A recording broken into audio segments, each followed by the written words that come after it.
ஒரு எம்எல்ஏ இல்லை எம்பி எலெக்ஷனில் ஜெயிச்சுட்டு சடனாக வேறு பார்ட்டிக்கு போகிறாங்களே அப்படின்னா எதுவும் ஆகாதா அப்படின்ற கேள்வி உங்கள் எல்லாருக்குமே மனசில் இருக்கும். ஸோ இந்த மாதிரி கட்சி தாவறதை ஸ்டாப் பண்ணுறதுக்கு தான் ஆன்டி டிஃபெக்ஷன் லாவை கொண்டு வந்திருக்காங்க. 1967 நிறைய பொலிட்டீஷியன்ஸ் என்ன பண்ணாங்கன்னா தங்களோட ஜெயிச்ச கட்சியிலேருந்து வேறு கட்சிக்கு தாவ ஆரம்பித்தாங்க.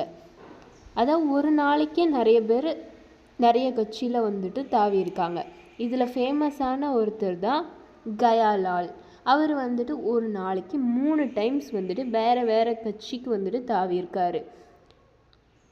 ஸோ இந்த மாதிரி கரப்ஷன், இந்த மாதிரி கட்சி தாவுறது, காசு கொடுத்து வேறு கட்சிக்கு கூப்பிட்றது, இதெல்லாம் தடுக்கிறதுக்காக தான் 52nd அமெண்ட்மெண்ட் வழியாக ஆன்டி டிஃபெக்ஷன் லாவை இன்ட்ரோ பண்ணியிருக்காங்க இந்தியாவில். எப்போ 1985 கொண்டு வந்திருக்காங்க. இது எங்கே இருக்குன்னா 10th ஷெட்யூலில் இருக்குது. கான்ஸ்டியூஷனில் 10th ஷெட்யூலில் இதை பற்றி சொல்லியிருக்காங்க.